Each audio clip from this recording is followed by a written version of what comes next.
Students. Sir वालेकुम सलाम। आप ठीक हो सर? जी सर अल्हम्दुलिल्लाह, आप ठीक है सर? हाँ अल्हम्दुलिल्लाह। आज मैं एक्चुअली जो आज हमारा टॉपिक है, क्योंकि राउंड अबाउट 95% जो हमारा सिलेबस है दैट इज़ कंप्लीट। ओके, सो जो आज का टॉपिक है, मैं थोड़ा एक टॉपिक आपको मतलब बताने वाला हूँ जो नॉर्मली घरों में जैसे रेफ्रिजरेटर हमारे पास रहता है, ठीक है, उसके बारे में हम आज थोड़ा डिस्कस करेंगे। बिकॉज रेफ्रिजरेटर जो घरों में हमारे पास रहता है उसमें बहुत सारी चीज़ें हैं जो मे बी आपको पता हो, और ऐसी भी चीज़ें हैं जो आपको पता नहीं होगा, ठीक है। So what we will do today, we will discuss about refrigerators. We will discuss how refrigerators work. ये काम कैसे करते हैं, ठीक है, कैपेसिटी क्या रहती है इनकी। तो उसके रिलेटेड पहले आपको ये पता होना चाहिए कि रेफ्रिजरेटर में अगर बेसिक हम देखेंगे कि कौन कौन सी चीज़ें हैं वो आपको पता होनी चाहिए, ठीक है। एक साइकिल आता है, उसको हम बोलते हैं vapour compression cycle. Vapour compression मैं इसमें लिख लेता हूं आपको चैट बॉक्स में, वेपर कंप्रेशन रेफ्रिजरेशन साइकिल, ठीक है। इसके बारे में मैं आपको बताऊंगा, ठीक है। तो अगर बेसिक में हम देखेंगे कि एक रेफ्रिजरेटर जो हमारा रहता है ये कूलिंग इफेक्ट कैसे देता है, how it provides cooling effect. तो आपको एक चीज आपने घरों में भी देखा होगा, आपने ये मतलब हमेशा आपने देखा होगा कि जब भी हम डिओड्रेंट यूज करते हैं, ठीक है, डिओड्रेंट यूज करते हैं, तो आपने क्या देखा होगा कि हम, आवाज आ रही है आपको?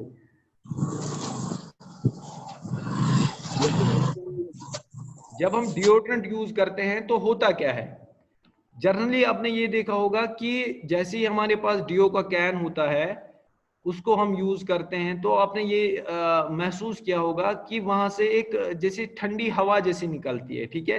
एक ठंडा सा एहसास हमें मिलता है, ठंडक का एहसास मिलता है। क्या आपने कभी इमेजिन किया है?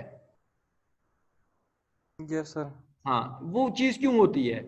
क्योंकि जो मैं पढ़ाने जा रहा हूं आपको आज रेफ्रिजरेटर, उसमें भी एक सिमिलर इफेक्ट आता है। अगर आपको ये चीज समझ आएगी तो आपको डायरेक्टली ये चीज समझ आएगी कि क्या है क्या नहीं है। देखो, होता क्या है कि जो गैस हमारे पास रहता है, कोई भी गैस अगर हम देखेंगे, इन जनरल केसेस क्या होता है, जब हम गैस किसी भी गैस को कंप्रेस करेंगे, ये जो मैं आपको बताने जा रहा हूं ये आप ध्यान से समझना। जिसको ये चीज समझ आ गई, ये मान के चलो उसको रेफ्रिजरेटर का पूरा कंसेप्ट, एसी का पूरा कंसेप्ट समझ में आएगा, ठीक है। अनटिल एंड अनलेस आपको ये चीज समझ नहीं आएगी तो आप मतलब ऐसी मतलब बेसिक कंसेप्ट आपके इसमें क्लियर नहीं होंगे। तो अगर रेफ्रिजरेटर में मैं आपको ये कंसेप्ट बता रहा हूं कि आपको ये चीज याद रखनी है कि कोई भी गैस, ठीक है, जब भी हाईली कंप्रेस होता है, जब हम उसको हाई कंप्रेस करेंगे, ठीक है, और उसके बाद उसको हम धीरे धीरे रिलीज करेंगे, व्हाट हैपन्स, जब हम कंप्रेस करेंगे तो वो हॉट हो जाता है, ठीक है, हीट अप हो जाता है। बट जैसे ही हम उसको रिलीज करते हैं, जैसे ही उस गैस को हम रिलीज करते हैं तो वो कूलिंग इफेक्ट देता है। जिसको ये चीज समझ आ गई वो रेफ्रिजरेटर को समझने में उसको मतलब बिल्कुल आसानी होगी। मैं फिर से रिपीट करता हूं कि जब भी हम गैस को कंप्रेस करेंगे, ठीक है, जब भी गैस को हम दबाएंगे तो क्या होगा, वो गैस हीट अप हो जाएगा, और जैसे ही हम उसको फिर रिलीज करेंगे, ठीक है, हम जब रिलीज करेंगे तो क्या होगा, वो रिलीज जब होगा तो वो कूलिंग इफेक्ट प्रोवाइड करेगा। ये चीज बेसिक फंडामेंटल है हमारे जो रेफ्रिजरेशन साइकिल रहता है उसमें भी यही चीज, इसी चीज का फंडा हम यूज करते हैं। अब मैं आपको दिखाता हूं, मैं स्क्रीन शेयर करता हूं आपके साथ। किसी को इस कंसेप्ट में प्रॉब्लम है?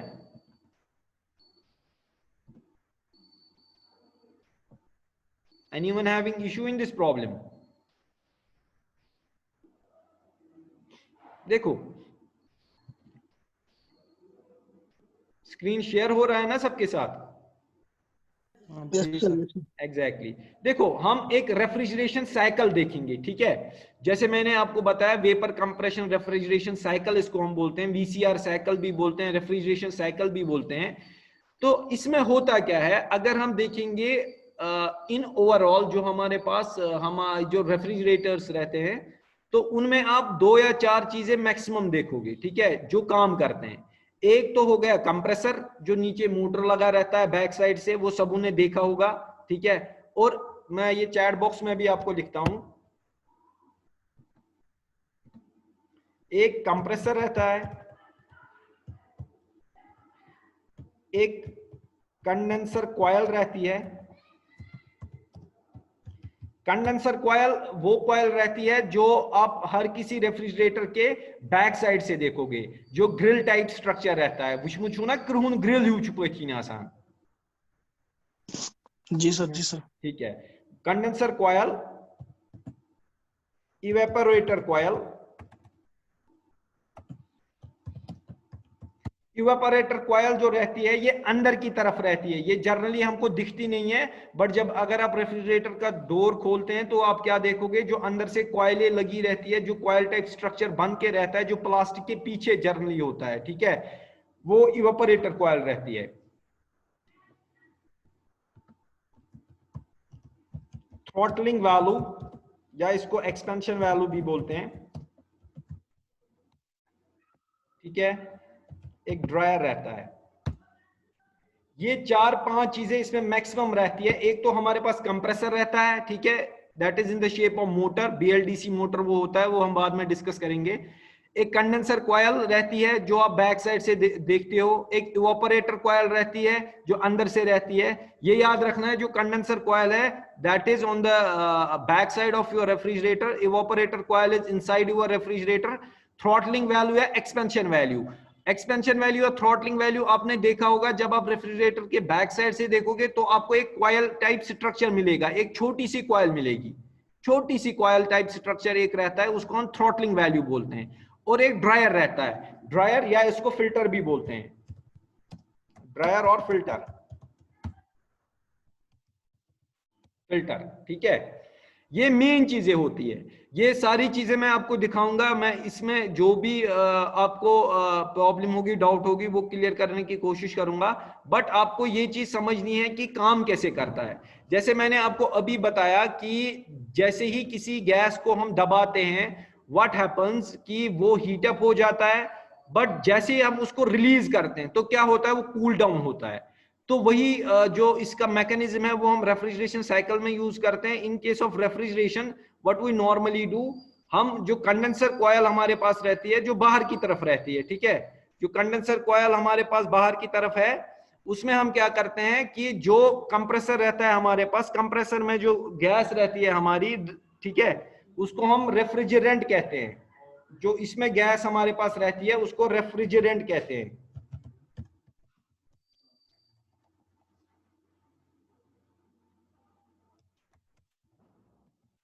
ठीक है। और जो गैस नॉर्मली यूज आती है आज की डेट में, मैं आपको बताता हूं, जो गैस नॉर्मली हम यूज करते हैं उसको हम बोलते हैं R134A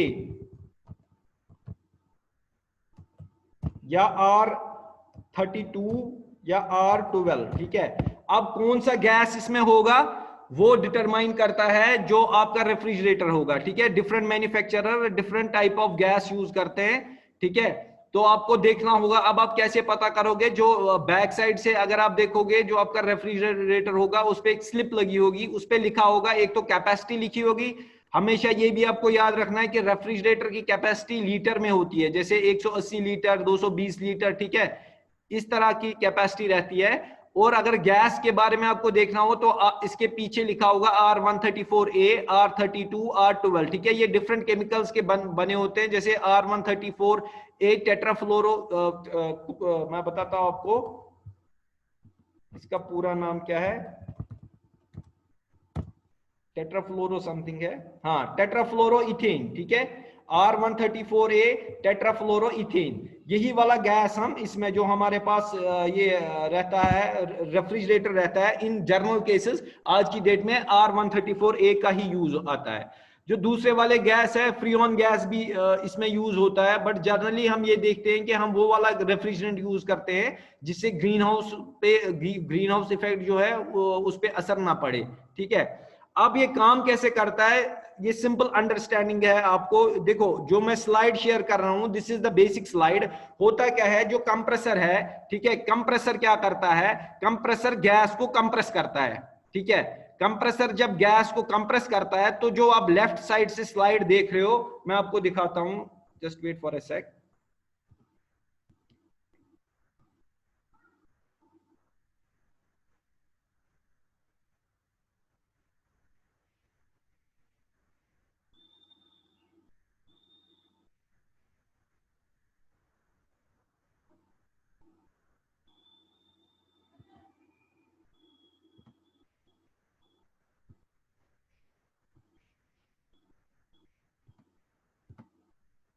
देखो जो ये वाली कॉइल है,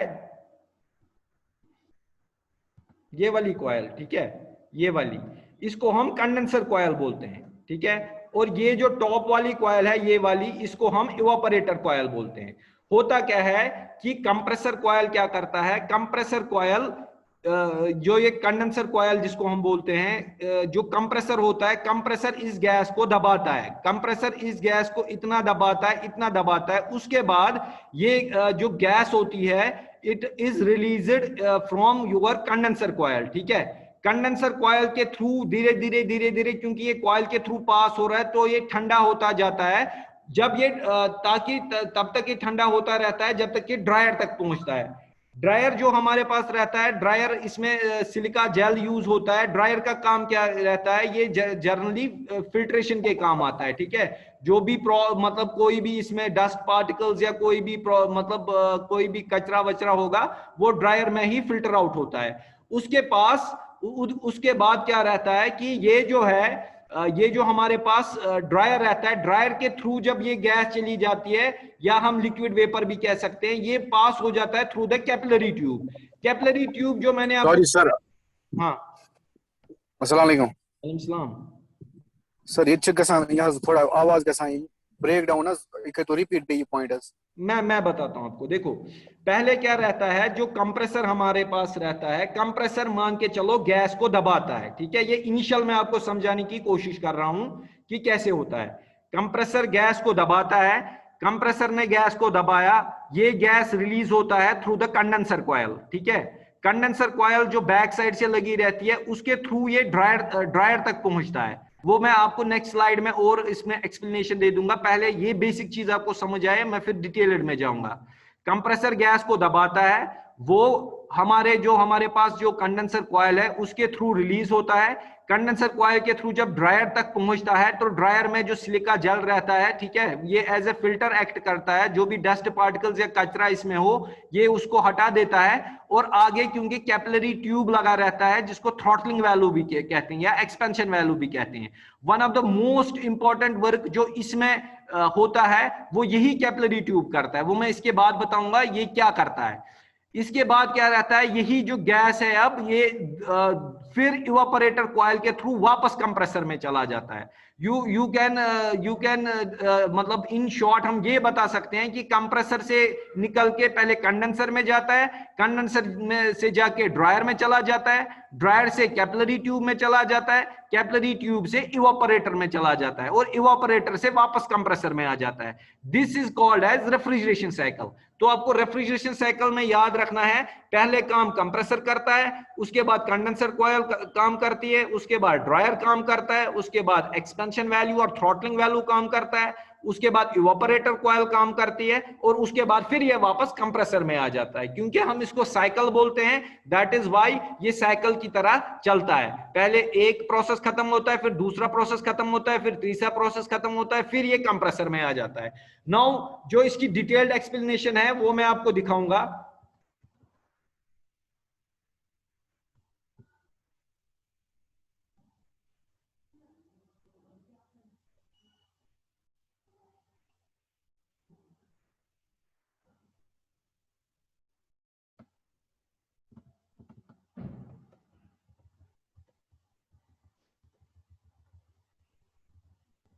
देखो आप ये देखो, जो मैं थ्रॉटलिंग डिवाइस आपको दिखा रहा हूँ, यही थ्रॉटलिंग डिवाइस जो आप हमारे पास घरों में नॉर्मल रेफ्रिजरेटर होते हैं, ये थ्रॉटलिंग डिवाइस आप वहां पे भी देखोगे, ठीक है। It is in the form of coil जो आप अभी देख रहे हो।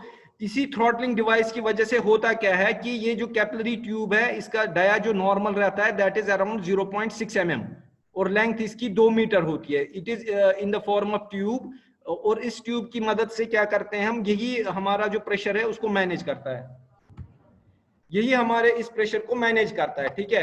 होता क्या है, जो हमारे पास हाई प्रेशर का जो लिक्विड रहता है वो लगभग 8 बार पे रहता है, ठीक है, वो 8 बार पे रहता है। और जो हमारे पास नॉर्मल जो लिक्विड रहता है जो दूसरे एंड पे रहता है वो दैट इज ऑन 0.6 बार, ठीक है, 0.6 बार पे रहता है।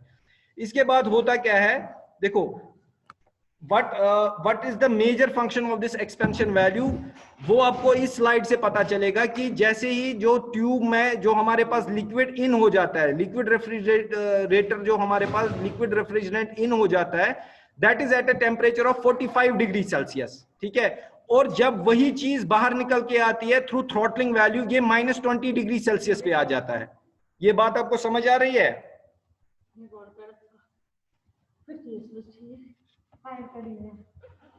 समझ आ रही है आपको?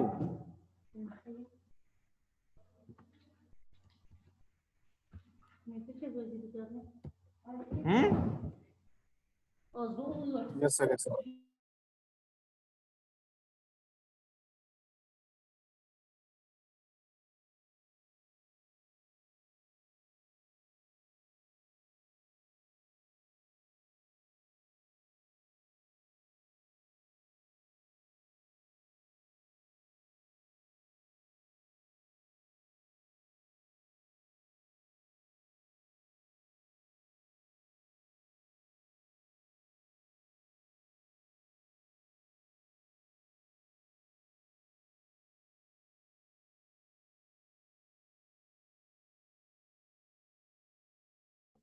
देखो आवाज आ रही है आपको सबको मेरी? जी सर। हाँ, देखो होता क्या है, ये जो थ्रॉटलिंग वैल्यू है या एक्सपेंशन वैल्यू जिसको हम बोलते हैं, इसमें होता क्या है, देखो यहाँ पे ये आपको समझना है कि नीचे का प्रेशर अगर आप देखोगे 8 बार है, ठीक है। जब इसमें रेफ्रिजरेंट इन जाता है, ये 8 बार इसका प्रेशर हमारे पास 8 बार का रहता है। और जब ये आउट होता है, ठीक है, आउट जब होता है इसका प्रेशर जो रहता है दैट इज 0.6 बार। कितना होता है, means there is a tremendous decrease in pressure. जब अंदर ये जाता है इसका प्रेशर 8 बार होता है, क्योंकि कैपिलरी का स्ट्रक्चर ऐसा रहता है कि ये जो कैपिलरी हमारे पास रहती है ये थिन ट्यूब लाइक स्ट्रक्चर रहता है। बिकॉज ये थिन ट्यूब लाइक स्ट्रक्चर रहता है, तो इसकी वजह से होता क्या है कि जो ड्रॉप डाउन इन प्रेशर हो जाता है वो बहुत ज्यादा हो जाता है, दैट इज अराउंड 0.6 बार इसका आउट निकलता है। 8 बार जब हम इन करते हैं प्रेशर इसका 8 बार रहता है, आउट इसका 0.6 बार रहता है। इसके बाद जब ये गैस हमारे पास ट्रेवल होके जाती है, अगर अब हम इन दोनों पॉइंट्स पे, इनलेट पॉइंट और आउटलेट पॉइंट, दोनों पॉइंट्स पे टेम्परेचर चेक करेंगे, what you will see 45 degree Celsius नीचे टेम्परेचर होता है, और बाहर जब ये निकलता है it is about -20 degree Celsius, means there is a tremendous decrease of temperature as well. तो इस टेम्परेचर डिक्रीज की मदद लेके हम क्या करते हैं, हम इसको इसके बाद ये इवापोरेटर कॉइल में जाता है, और वो इवापोरेटर कॉइल जो है वो हमारे रेफ्रिजरेटर्स के अंदर रहती है। और वही जब रेफ्रिजरेटर के अंदर क्या रहता है, हमें इसी इवापोरेटर कॉइल और इसी रेफ्रिजरेंट की मदद से हमें कूलिंग इफेक्ट मिलता है। एक चीज आती है जो टेक्निकली हम बताते हैं, उसको लेटेंट हीट बोलते हैं। मतलब जब भी हम किसी चीज को, गर्म चीज को एक ठंडे एटमॉस्फेयर में रखते हैं तो वो क्या करता है, वो अपनी हीट को रिलीज करता है। तमिश हीट तम नेरान, ठंडी तथ मज अकि हिसाब मानतो अचान, ठीक है। तो वो क्या चीज, उससे क्या होता है कि कूलिंग इफेक्ट मिलता है। बट वो जो हवा होती है, वो जो हीट होती है, उसकी वजह से क्या है, टेम्परेचर क्योंकि कम हो जाता है, वो वापस अपने उस कंडेंसर कॉइल में चला जाता है, और सॉरी इवापोरेटर कॉइल में चला जाता है, और इवापोरेटर कॉइल वापस से कंप्रेसर में गर्म हवा दे देती है, वापस से मतलब जो कंप्रेसर हमारा होता है वो फिर से वैसी जैसे साइकिल की शक्ल में जैसे काम कर रहा था, वो साइकिल की शक्ल में ही फिर से काम करता है। इसमें कोई डाउट है तो बताओ। No sir. देखो मैं फिर से दिखाता हूं आपको, ये जो मैंने रेफ्रिजरेटर कंप्रेशन साइकिल मैंने आपको बताया, कंप्रेसर पहले गैस को दबाता है, गैस को दबाने के साथ साथ हम उसको कंडेंसर कॉइल के थ्रू रिलीज करते हैं। कंडेंसर कॉइल हमारे रेफ्रिजरेटर के बैक साइड होती है, ठीक है। उसके बाद धीरे धीरे धीरे धीरे वो ड्रायर में जाता है, ड्रायर में सिलिका जल रहता है जो प्रिवेंट करता है जो मॉइस्चर कंटेंट हो या कोई भी डस्ट पार्टिकल हो या कुछ भी डर्ट हो उसको खत्म कर देता है। जब ये ड्रायर के पास पहुंचता है, देन आपको मैंने अभी भी दिखाया कि ड्रायर में पहुंचते ही इसका क्या हो जाता है, ये इस पॉइंट पे कैपिलरी के इनपुट पॉइंट पे इसका टेम्परेचर बहुत हाई रहता है, it is around 45 degree Celsius और 8 बार का प्रेशर रहता है। बट जैसे ये कैपिलरी ट्यूब के दूसरे साइड से ये गैस निकलती है तो वहां क्या रहता है, ये वहां पे इसका जो प्रेशर है और टेम्परेचर दोनों डिप हो जाते हैं, -0.8 बार इसका प्रेशर रह जाता है और अराउंड -20 डिग्री सेल्सियस जो है इसका टेम्परेचर रह जाता है। तो वही -20 डिग्री सेल्सियस की जो कॉइल हमारे पास इवापोरेटर कॉइल के नाम से हमारे रेफ्रिजरेटर के अंदर होती है, और उससे क्या रहता है, जैसे ही वो हमारे रेफ्रिजरेटर के अंदर है वो कूलिंग इफेक्ट अंदर से प्रोवाइड करती है, अंदर जो भी सामान रेफ्रिजरेटर में होगा वो ठंडा हो जाएगा, धीरे धीरे ठंडा हो जाएगा। और उसके बाद क्योंकि अंदर ये नेचुरल सी बात है कि अंदर हमने गर्म चीज रखी होगी, तो वो हीट की वजह से क्या होता है, ये जो टेम्परेचर इसने मेंटेन किया होता है लगभग -20 डिग्री सेल्सियस, ये धीरे धीरे धीरे धीरे ड्रॉप डाउन हो जाता है। ड्रॉप डाउन मींस इंक्रीज, इसमें इंक्रीज कह सकते हैं, ये ड्रॉप डाउन हो जाता है, ये पॉजिटिव में आ जाता है, और वापस से फिर कंप्रेशन साइकिल, ये रेफ्रिजरेशन साइकिल स्टार्ट होता है। कंप्रेसर फिर से दबाता है, फिर कॉइल से कंडेंसर कॉइल में चला जाता है, फिर ड्रायर में चला जाता है, फिर कैपिलरी ट्यूब में चला जाता है, फिर इवापोरेटर के थ्रू वापस से हमारे कंप्रेसर कॉइल में आ जाता है। इसमें कोई इशू है आपको अभी तक जो हमने पढ़ा? No sir. ये थोड़ा समझ। Yes sir, yes sir. देखो कंप्रेसर कॉइल जो ये सॉरी कंडेंसर कॉइल जो है वो बाहर की तरफ लगी होती है और इवापोरेटर कॉइल अंदर की तरफ। जर्नली आपको इवापोरेटर कॉइल दिखेगी नहीं, बट आपको कंप्रेसर ये जो कंडेंसर कॉइल है वो आपको बाहर की तरफ एक जो फिनिश जैसी लगी रहती है बाहर की तरफ, तो ऐसे उसमें ज्यूअल ही आसान, ठीक है। So that is actually in the form of coil. जो ये कैपिलरी ट्यूब है या एक्सपेंशन वैल्यू है या थ्रॉटलिंग वैल्यू है, ये भी आपने अपने रेफ्रिजरेटर के बैक साइड से देखा होगा, ये नीचे की तरफ रहता है। It is in the form of coil type structure, जो मैंने अभी आपको स्लाइड में भी दिखाया, ठीक है। इसके बारे में कोई इशू है जो अभी तक पढ़ा वो आप बताओ, क्योंकि इसके बाद मैं बताऊंगा इसके कनेक्शंस कैसे होते हैं। कनेक्शंस के बाद हम ये भी देखेंगे कि जैसे हमें किसी रेफ्रिजरेटर में गैस भरनी है तो वो कैसे भरते हैं, ठीक है। जनरली उस प्रोसेस को चार्जिंग कहते हैं, चार्ज करना, तो वो भी हम देखेंगे कि हम गैस कैसे भरेंगे। ये याद रख के चलो कि रेफ्रिजरेंट जो हमारे पास है वो R134A जनरली हम यूज करते हैं, R12 भी यूज करते हैं, R32 भी यूज करते हैं। It depends upon the type of refrigerator which we are using. So ये उस पर डिपेंड करता है, ठीक है। ये अपनी मन मस्ती से हम ऐसे नहीं है कि कोई भी गैस उठा के हमने डाल दिया। दूसरी बात, ये क्वेश्चन आ जाता है कि गैस कौन सी हमें यूज करनी है, कितनी क्वांटिटी में यूज करनी है। देखो हमारे पास जो जनरली हमारे पास जो गैस आता है that comes in the form of बोतल। जैसे आपने बोतल देखा होगा, मैं आपको वो स्लाइड भी दिखाऊंगा।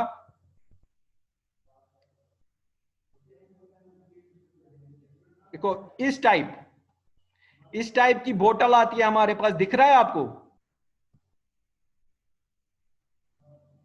Yes sir. हाँ, इस टाइप की बोतल आती है, ठीक है। ये जनरली 450 ग्राम की आती है, और हमें कितनी गैस फिल करनी है, ये 450 ग्राम की अगर बोतल है, क्या हमें 450 ग्राम ही गैस फिल करनी है? No, what you have to do, पहले से ही कैपेसिटी लिमिटेशन होती है, वो फ्रिज पे भी, किसी फ्रिज पे भी लिखा होता है कि इसमें कितनी कितनी गैस की क्वांटिटी हमें डालनी है जनरली। अब एज ए थंब रूल हम क्या करते हैं कि फॉर एग्जांपल 180 लीटर हमारे पास अगर ये रेफ्रिजरेटर है तो जनरली 160 150 ग्राम गैस हम इसमें डालते हैं। इट इज इन ग्राम्स, ये आपको याद रखना है, ग्राम्स में हम इसको गैस डालते हैं। मींस अगर आप एक कैन लाओगे, एक रेफ्रिजरेंट कैन लाओगे, वो आप 3 या 4 रेफ्रिजरेटर में भी यूज कर सकते हो। It depends upon the capacity of the refrigerator. Now जो दूसरी मैं आपको दिखाने जा रहा हूं, जो दूसरा पार्ट हमारा इसका रहेगा, उसमें हम ये देखेंगे कि कनेक्शंस हम कैसे करेंगे, how we will do connections. Okay, वो बहुत ही इंपॉर्टेंट है, बिकॉज जब तक आपको ये पता नहीं होगा कि हम कनेक्शन कैसे करेंगे, आपको पूरा ये समझ नहीं आएगा कि हमारा इसमें काम क्या रहेगा। ठीक है,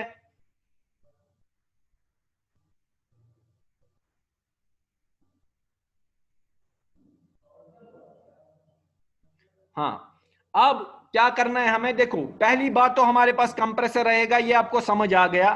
कंप्रेसर में किसी को इश्यू है? सर वो जो हमारे पास ट्यूब होते हैं ना कैपिलरी, हाँ, तो वो मतलब 45 डिग्री से कैसे, मतलब हाँ, उसमें माइनस वही 20 वही डिग्री होता है। वही मैं बोलता हूं कि मैंने क्यों आपको बताया कि एक्सपेंशन वैल्यू या थ्रॉटलिंग वैल्यू मान के चलो इस रेफ्रिजरेटर का हार्ट होता है। ये गैस की टेंडेंसी है, जैसे हमारे पास बॉयलर्स लॉ हो गए, चार्ल्स लॉ हो गए। गैस लॉ ये कहता है कि कोई भी गैस जब हम हाईली कंप्रेस करेंगे, हम उसको दबाएंगे, ठीक है, और उसके बाद धीरे धीरे धीरे रिलीज करेंगे, तो वो क्या होगा, वो कूल डाउन हो जाएगा, वो अब्रप्ट इतना कूल डाउन हो जाएगा, वो कूलिंग इफेक्ट देगा। तरह नहीं है समझ।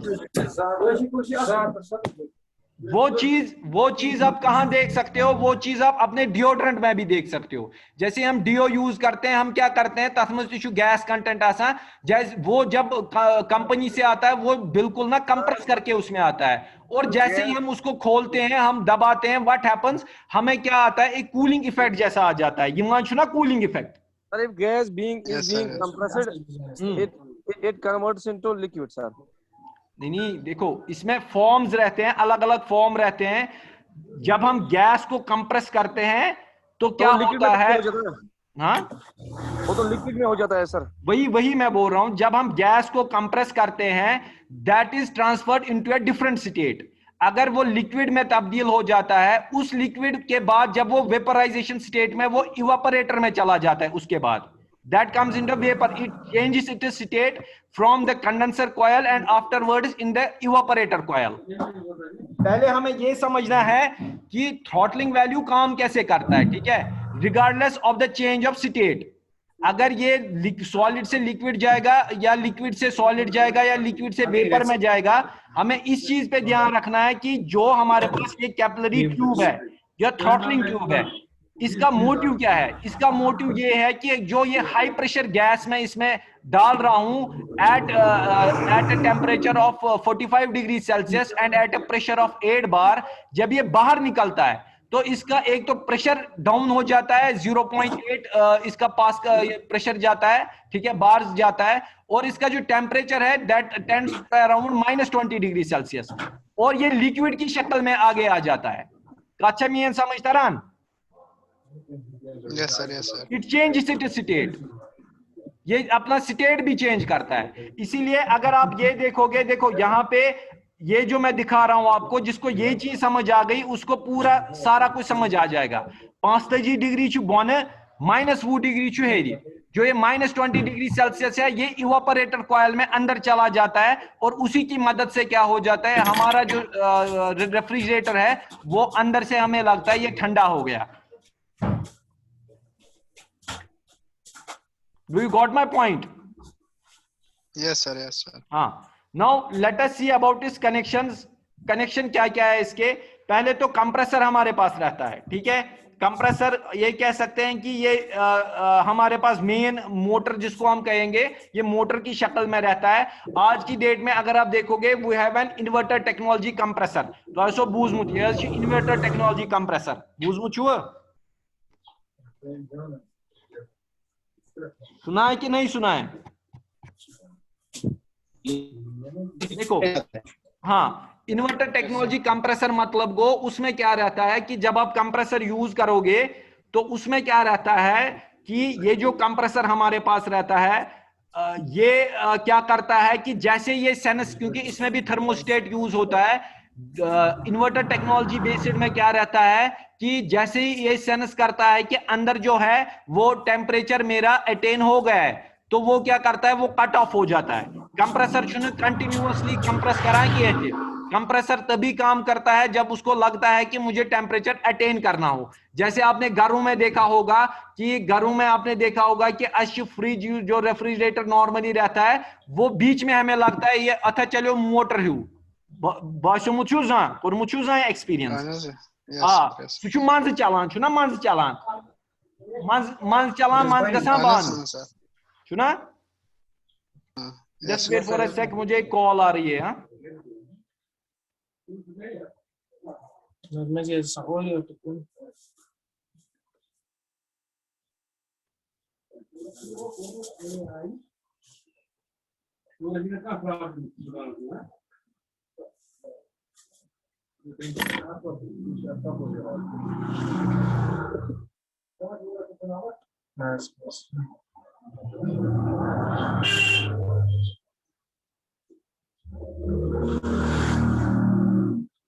ए खत्म आया बांध दो।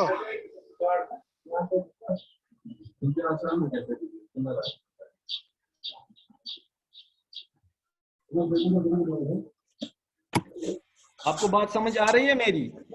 पहले कंप्रेसर जो हमारे पास रहता है, कंप्रेसर एक पार्ट हो गया हमारा।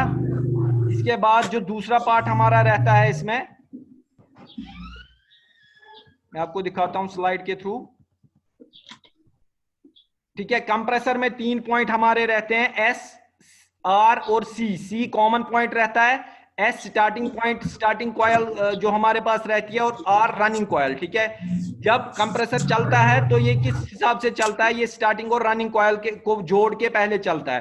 पहले हम उसी क्वेश्चन पे आएंगे जो मैंने खुद रेज किया था कि इन्वर्टर टेक्नोलॉजी में क्या होता है। इन्वर्टर टेक्नोलॉजी जो रेफ्रिजरेटर होते हैं उनमें क्या रहता है कि पहले इनिशियली क्या रहता है, अगर रेफ्रिजरेटर ठंडा हो गया, ठीक है, रेफ्रिजरेटर अंदर से ठंडा है, तो व्हाट हैपेंस, हमारा जो कंप्रेसर है वो कट आउट हो जाता है। अगर कंप्रेसर कट आउट हो गया इट मींस कंप्रेसर बंद हो जाता है, कंप्रेसर काम नहीं करता। जैसे ही कंप्रेसर को सेंसिंग हो जाती है, थर्मोस्टेट सेंस करता है कि नहीं अब ना मुझे टेम्परेचर फिर से अटेन करना है, तो मोटर हमारा जो कंप्रेसर है ये फिर से स्टार्ट होने लगता है। ठीक है, अब दूसरी टेक्नोलॉजी आज की डेट में है जिसको हम बोलते हैं डिजिटल इन्वर्टर टेक्नोलॉजी। जो नए वाले रेफ्रिजरेटर है उसमें क्या होता है कि डिजिटल इन्वर्टर टेक्नोलॉजी में ये रहता है कि जो पहले वाले कंप्रेसर्स थे उनमें क्या होता था कि वो पहले वाले तो कंटिन्यू चलते थे जो स्टार्ट में आते थे, उसके बाद इन्वर्टर टेक्नोलॉजी बेस हो गया।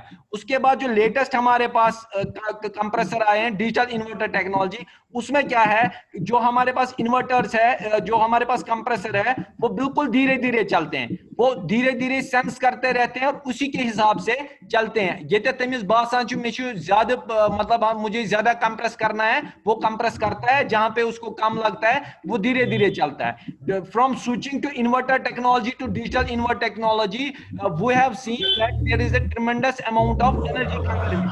हमें ये पता चला कि 40% तक एनर्जी हम बचा सकते हैं by shifting from digital sir ये from inverter technology to digital inverter technology।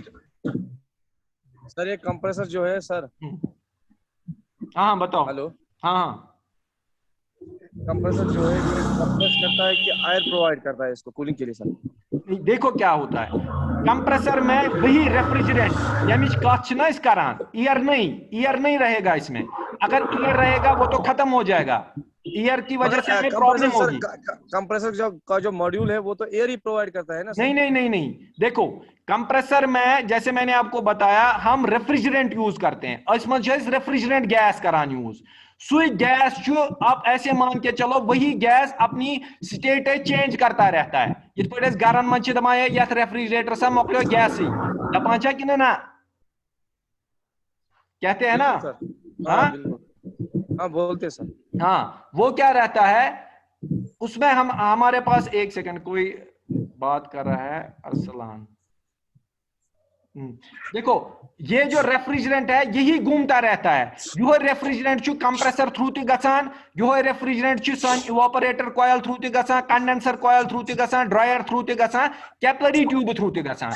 Year का इसमें बिल्कुल 0% रोल है। अगर इसमें वही जब हम ये सीखेंगे कि इसमें हम रेफ्रिजरेंट फिल कैसे करते हैं, गैस कित पे बारो अत, तम सात वुचु तुई अस क्या करान कम, अस गोनेत पूरे वैक्यूम करान अत क्रिएट, कॉइलन मन गोस पूरे वैक्यूम आसुन, तत मन गोस ईयर आसुन क्या, क्याजकि युथु ये गैस इंटरेक्ट विद ईयर करे तेल क्या गसान, तेल ब्लॉकेज गसान प्रोवाइड, वहां पे अंदर फिर ब्लॉकेज प्रोवाइड हो जाता है, पत सु गैस ब्रोट पकान क्या तरह समझ। ये पे आब मोटर पे हवा कड़न, तिथे पे कॉइलन गोनेत वैक्यूम बना रिफिलिंग करो। सर ऐसे डिस्टर्ब कर सकते हैं। एक सेकंड, चलो मैंने इसको म्यूट कर दिया। ये चीज समझ आ गई आपको? रेफ्रिजरेंट मेन पार्ट है, रेफ्रिजरेंट की ही मदद से रेफ्रिजरेंट तो पन स्टेट चेंज करान, तमि स्टेट चेंज करने वजह सती सोन जो रेफ्रिजरेटर है ये अंदर से गर्म या ठंडा होता है। एयर का इसमें कोई भी रोल नहीं है। तो सर इसमें वही गैस लगती है जो हाँ। मतलब रेफ्रिजरेटर में हाँ लगती है, मतलब एयर उतना टेम्परेचर नहीं हो सकता 45 से -20 ना नहीं ना हो ना सकता वो है, सर। कहाँ होगा, हवा में कर यूता टेम्परेचर चेंज। ना वही सर, इसमें हाँ, वही use करना रेफ्रिजरेंट पड़ता का है, ही इसी का काम गैस रहता है इसमें, इसीलिए स्पेशली डिजाइनड रेफ्रिजरेंट यूज होता है R134A, है सर। ओके जो इस लेवल से उस सर लेवल एक्चुअली क्या आसान तुम क्या कशी पड़ी अच्छा कूलिंग देवा। तो इसका सर गैस का नाम होता है R134। हाँ नहीं वो तो है, R134A वो तो मैंने समझा, लेकिन वो तो जनरली वो क्लोरोफ्लोरोकार्बन ही होते हैं या कुछ और यही एग्जैक्टली होता है।